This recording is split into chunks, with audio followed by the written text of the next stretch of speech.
السلام علیکم. Lecture number 35 fourth year ہم لوگ ڈسکس کر رہے ہیں چیپٹر نمبر 2 جو کہ ہے کلینکل سائیکالوجی. اس میں ہم لوگ ڈسکس کر رہے ہیں سائیکولوجیکل ٹیسٹنگ ہم لوگ پڑھ رہے ہیں جس میں ہم لوگوں نے 16 پی فیکٹر پڑھا ہے. MMPI ہم لوگوں نے سٹارٹ کیا تھا جس میں ہم لوگوں نے ویلیڈیٹی اسکیلز اور اس کی انٹروڈکشن اور اس کا تعارف پڑھا تھا. اور آج ہم نے جو پڑھنا ہے اس میں کلینکل اسکیلز ہیں, ان کے بارے میں ہم لوگوں نے پڑھنا ہے. معالجاتی پیمانے, ٹھیک ہے, یہ یہاں پہ ہیں معالجاتی پیمانے.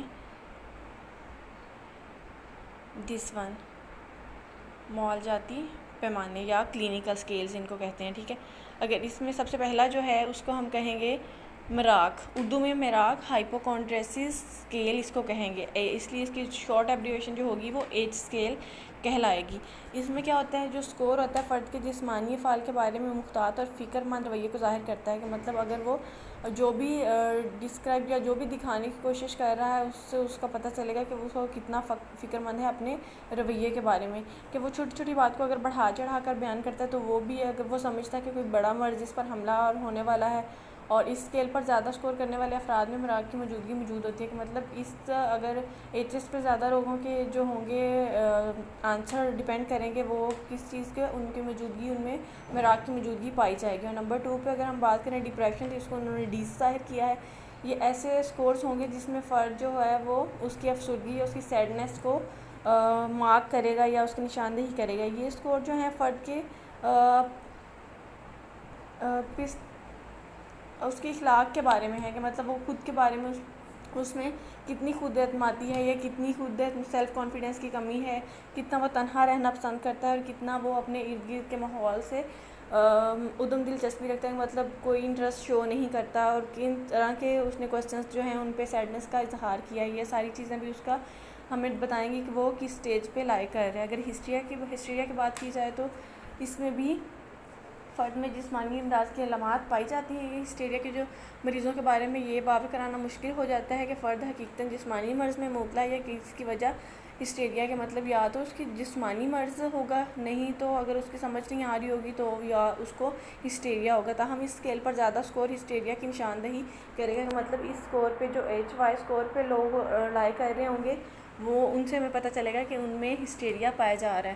اگر ہم لوگ سماجی دشمن کردار سائیکوپیتھک ڈیویٹیو اسکیل کی بات کریں گے تو اس کو انہوں نے PD سے ظاہر کیا ہے. اس کورس سے ہمیں اندازہ ہوگا کہ فرد کتنا سوشل ہے یا کتنا جو ہے اپنی سوسائٹی سے انحراف کر رہا ہے. ایسے افراد جو ہوں گے وہ غیر ذمہ دار بھی ہوں گے اور انتہائی بے حس اور غیر جذباتی ہوں گے. منٹوں سے ان کو کسی بات سے کوئی فرق نہیں پڑ رہا ہوگا, ٹھیک ہے. اور اس سے کیا ہوگا, ان کے تجربات جو ہیں وہ قطعاً ان سے کو اپنے ہی تجربات یا اپنے ایکسپیرینسز سے کچھ بھی نہیں سیکھتے ہیں.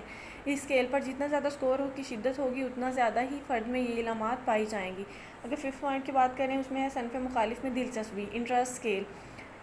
مطلب اگرچہ کسی مرض کی نشاندہی نہیں بھی کرتا مگر کیا ہے اس کے اسکور سے اندازہ ہو جاتا ہے کہ فرد کا جو ہے وہ انٹرسٹ یا اس کی دلچسپی جو ہے مردانگی یا نسوانیت میں سے دونوں میں سے کس طرف زیادہ ہے. فرد کا اسکور صنف مخالف کی طرف زیادہ ہو تو اسے انحرافی کردار کی علامت سمجھا جاتا ہے. کہ مطلب اگر کوئی میل ہے تو اس کا انٹرسٹ اگر فیمیل کی طرف ہے, یا تو اگر کوئی فیمیل ہے تو اس کا زیادہ انٹرسٹ میل کی طرف ہے, تو کیا ہوگا وہ اس کو چیز کو کیا کہیں گے, انحرافی کردار کی علامت سمجھا جائے گا. پیرانویا کی اگر بات کریں تو اس کو PA سے ظاہر کریں گے. اس میں کیا ہے, موجودہ درجہ بندی میں ہی اس کو پیرانوئڈ شیزوفرینیا میں ایڈ کر دیا گیا ہے. پیرانویا کو یہ کہ مطلب اس کی ایک ٹائپ میں یا اس کی ڈیٹیل یا اس کے انٹروڈکشن یا اس کا جو بھی ڈیٹیل ہے شیزوفرینیا کے بارے میں انہوں نے الگ سے ایک اس کو ڈس آرڈر بنا دیا اور یہ ساری چیزیں اس کے اندر آتی ہیں, ٹھیک ہے. اس کے سورس سے یہ اندازہ ہوتا ہے کہ فرد میں کتنا یا نمایاں طور پر کس طرح لحاظ سے اس میں خبت پایا جاتا ہے, ٹھیک ہے. اس حوالے سے خبت اذیت اور خبت عظمت کے مطلب دونوں میں ہی دونوں فرد میں موجود ہو سکتے ہیں. اس اسکیل پر زیادہ اسکور کرنے والے جس پرسن کے پاس اس پہ زیادہ اسکورس ہوں گے اس کو ہم کیا کہیں گے, اس کو پیرانویا, اوبویسلی اس کو یہ سمپٹمس ہوں گی. اس کے بعد ہے 7 پوائنٹ کی اگر بات کریں تو ضعیف اعصاب مطلب سائیکو ایستھمینیا اسکیل اس کو کہیں گے. یہ اسکیل ان مریضوں کی نشاندہی کرتا ہے جو اختلال ذہنی کے رجحان کے ساتھ فوبیا اور تسلط آمیز اجباری افعال کا مظاہرہ کرتے ہیں, ٹھیک ہے. یہ ہم لوگوں نے پڑھے تھے اسی میں کہ مطلب جو ہے ضعیف اعصاب جو ہیں اس کے مریضوں کی نشاندہی کرتا ہے کہ کون سے مریض اس میں لائے کرتے ہیں. ایسے افراد خفیف درجے کی مطلب تھوڑی سی ان میں مطلب ابھی انر یا اسٹارٹنگ سٹیج پہ ہی ہوتے ہیں. افسردگی، شدید بے چینی، اعتماد کی کمی اور اٹینشن جو ہے کسی بھی ایک پوائنٹ پہ ان کی کنٹرول کرنے یا ایک ہی پوائنٹ پہ فوکس کرنے میں ان کو مشکل ہو رہی ہوتی ہے. اس میں کیا ہے، موجودہ دور بندی میں ہی اس مرض کا جو ہے ذکر فوبیا میں بھی کیا جا سکتا ہے اور تسلط امیز اجباری افعال میں بھی کیا جاتا ہے. یہ بھی ایک ڈس آرڈر کا نام ہے. اس کے بعد اگر شیزوفرینیا کی بات کی جائے تو اس کو ایس سی سے ظاہر کیا جائے گا. اس کی نئی درجہ بندی بھی موجود ہے، مطلب DSM-5 کے اکارڈنگ اگر بات کی جائے تو. شیزوفرینیا کی علامات جو ہیں چونکہ ان میں خاص و تنوع پایا جاتا ہے، اس لیے کیا ہوتا ہے اس اسکیل پر اگر زیادہ اسکور ہوں گے تو دیگر مسائل بھی اس میں موجود ہو سکتے ہیں. یہ اسکیل اتنا معتبر ہے کہ شیزوفرینیا کے مریضوں کے لیے اس آزمائش کو سب سے زیادہ استعمال کیا جاتا ہے. مطلب جو شیزوفرینیا کے مریضوں کو دیکھنے کے لیے کہ جو کلائنٹ ہے یا پیشنٹ ہے یا معمول ہے اس میں یہ سمپٹمز پائے جاتے ہیں یا نہیں. مطلب ایک دو باتوں سے یہ آئیڈیا ہو جائے گا کہ وہ شیزوفرینیا میں لائے کر رہا ہے. اگر مینیا کی بات کریں، ہائپومینیا اسکیل اس کا نام ہے اور اس کو MS سے ظاہر کرنے کے اور اردو میں اس کو مینیا کہتے ہیں. اور اس اسکیل پر زیادہ اسکور کرنے والا جو ہوگا وہ حد سے زیادہ چنچار و خوش مزاج ہوگا. مطلب ایک نارمل لیول ہوتا ہے ہمارا خوشی کو بھی دکھانے کا یا مطلب خوش رہنے کا بھی. یہ اس مزاج سے تھوڑا آگے کی بات کر رہے ہیں. یہ مطلب ہوتے ہیں مگر بہت زیادہ دکھنے میں بہت زیادہ نظر آتے ہیں. یہاں تک کیا ہوتا ہے کہ انتہائی احتیاط سے مریض جو ہوتا ہے خوش مزاجی اور چنچال پن کو صحت مند طرز عمل سے الگ کیا جاتا ہے، کیونکہ ہو سکتا ہے فرد حقیقت میں خوش مزاج اور پرعزم ہو مگر کیا ہے جو موجودہ درجہ بندی میں اسے بائی پولر ڈپریشن کا حصہ بنایا گیا ہے. کہ مطلب بائی پولر ڈپریشن کا حصہ مینیا کو بنایا گیا ہے. ٹھیک ہے.